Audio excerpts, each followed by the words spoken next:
This presentation really is about things that my clients and friends have been asking me about the contracts that they have already out there and what are they supposed to do about those things now that we're in this situation.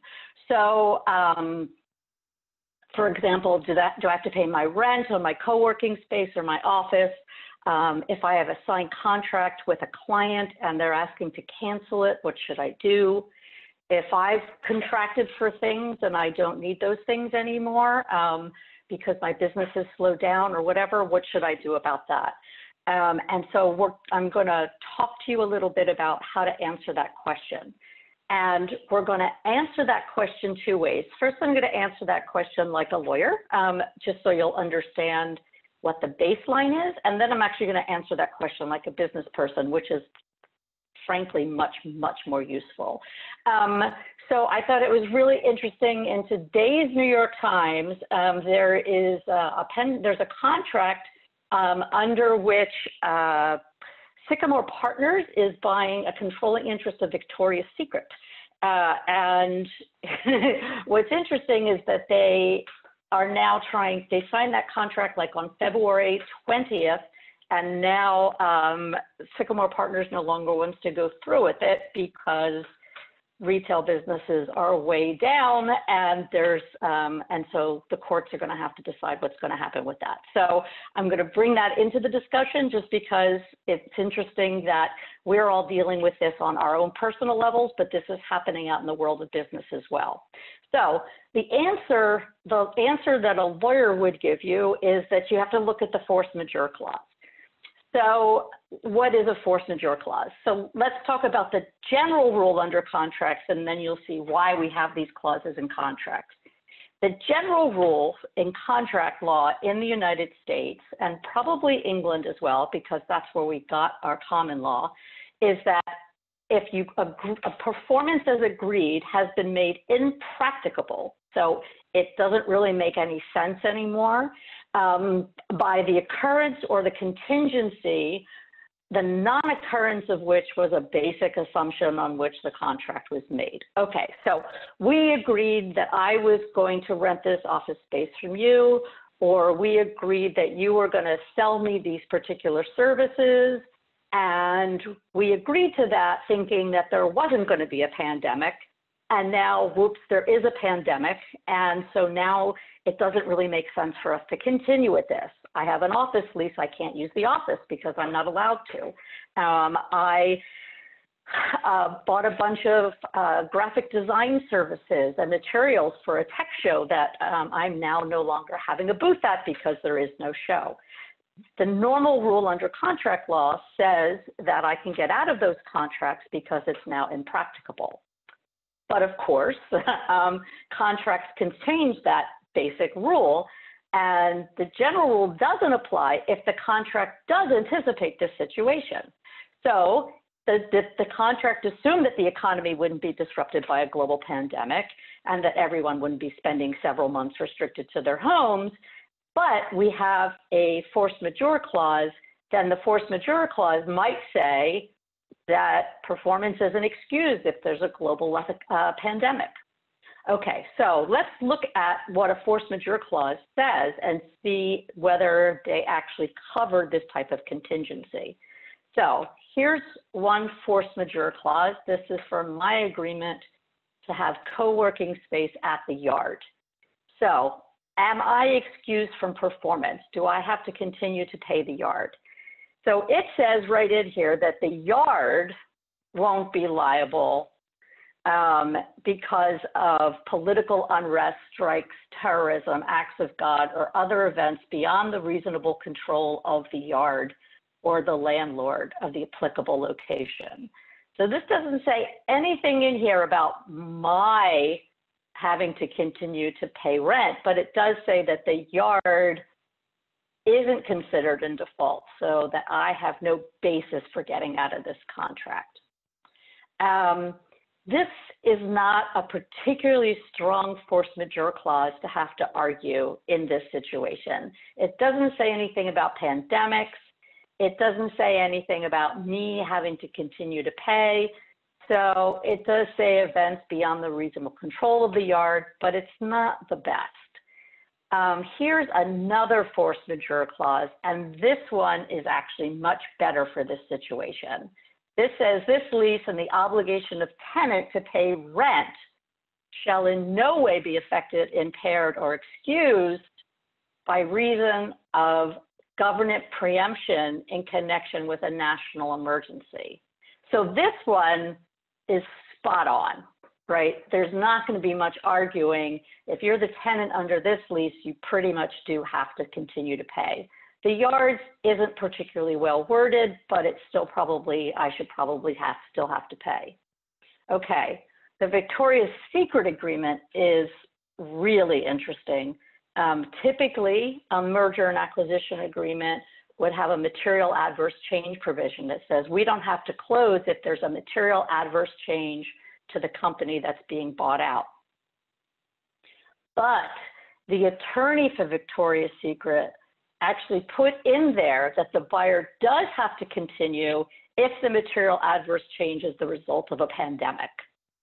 So that particular clause that the lawyer put in there, somebody was being really careful and really smart in getting that in there. So that's the lawyer's answer. But I will tell you that in this day and age, that is only the very beginning of the answer. So what would a business person actually say about this? And I'll tell you about that now. So the real question is, are the parties really able to reach an accommodation that's better for both of them? So for example, if you go to your landlord, let's say you have the provision where it's very clear that you have to continue to pay rent. You know what? Your landlord is probably going to be somewhat sympathetic to your situation. A commercial landlord in this, right now, if you're a commercial landlord and you have a bunch of office buildings, the last thing that you want is at the end of this is for all of your tenants to be put out of business because they've run out of money. You don't want to have half or all of your space be vacant, because at the end of this, it's going to take a really long time for the economy to recover. And so as a landlord, I would like to do something to help my tenants survive through this. If you're a business owner, let's say that you have a contract with one of your customers to provide them, you know, again, with material for a trade show that they're doing, and that trade show's now been canceled. If you can just flat out insist that they pay you and that they take delivery on those materials, but, you know, they're probably going to be pissed about that, and they're probably not going to come back to you for any more work after this. They may be beyond pissed. They might actually just be out of business because they're having to spend money on things that they don't need, and a lot of small businesses are running out of money. Goodwill is going to matter a lot moving forward. I totally understand that there's two sides to both of those stories, but I think that's why everybody's going to have to start trying to figure out if there's a better accommodation that can be reached that will help both parties reach the goals that they have. So part of the reason that it's going to be hard to reach accommodations is because nobody knows how long this will go on, right? So as a landlord, I might sit there and say, okay, if this is going to go on for 3 months, that's going to cost me this much money. That's okay. I can make it through. And then hopefully if I do that, my tenants will make it through. But we don't know if it's going to be 3 months. We don't know if it's going to be a year or a year and a half. So we don't know how fast the economy is going to come back. So it's really hard to reach accommodations because there's so little to go on. But I still think that it's possible if everybody remains flexible. I will tell you that flexibility is your greatest tool in this situation. So be prepared to think and rethink all of the decisions that you're making. You make a decision, you might need to change that decision tomorrow afternoon or next week. Try to think in the immediate term and the long term, and realize that the medium term is going to be really hard to understand. And with so little information, any information you can get is really valuable. All right, let me bring this down to something that's very tangible. I am in charge of the commercial properties that my co-op runs. We have office spaces and we have retail spaces. And I'm in exactly that position. What I want more than anything else is for some or all of our tenants to still be in business when this is over, because I don't want to be in a position to have to rent out all of those empty spaces. So I have reached out to my tenants to get information from them about their financial situation. Some of my tenants are doing better than others. One of my tenants is an accountant. He's doing okay. He can work remotely. You know, his clients still need him to file their tax returns, and so he's still largely in business. Another of my clients is a tailor. He's not doing very well at all because nobody's going to a tailor now. A, because you can't have that kind of close-in type services provided, and B, nobody's wearing suits anymore for Zoom calls.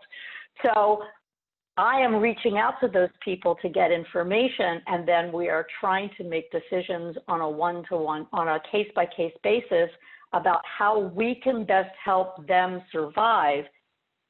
Partly that's the right thing to do, but partly because I want my tenants to still be in business when this is all over again.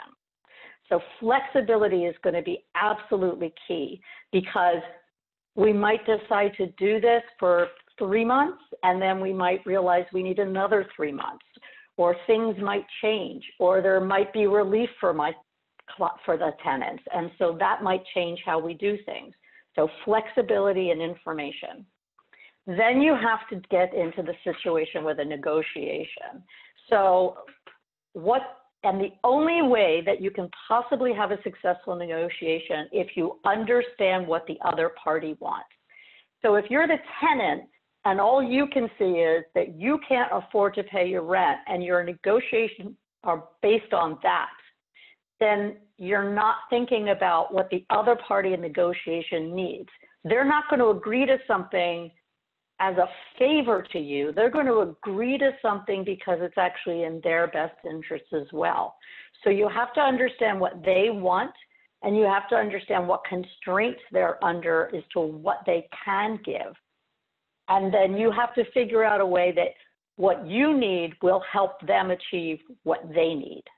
So, for example, again, with my co-op, it would be great if I could turn to all of our tenants, our commercial tenants, and just say, you know what, that's okay, don't pay us any rent.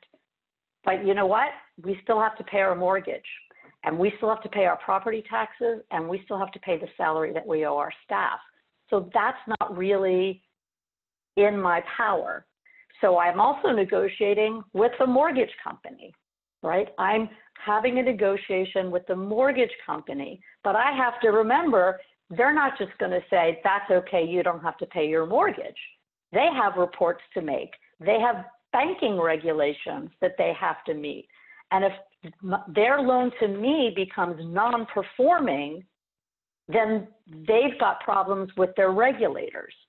So again, it's a question of how can I renegotiate some of those terms to meet what they need, which is just continue to have some cash flow, while they understand that my tenants aren't going to necessarily be able to pay 100% of what they owe. So you always have to figure that out. So for example, in the Victoria's Secret deal, the buyer has brought legal action. Even though that's what the contract says, the buyer is negotiating by bringing a lawsuit.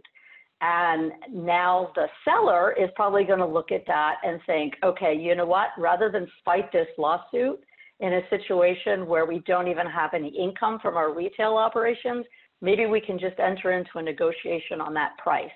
It's better to get this deal closed at a slightly lower price than it is to try to fight this in the courts. So everybody has to have flexibility, and be willing to negotiate.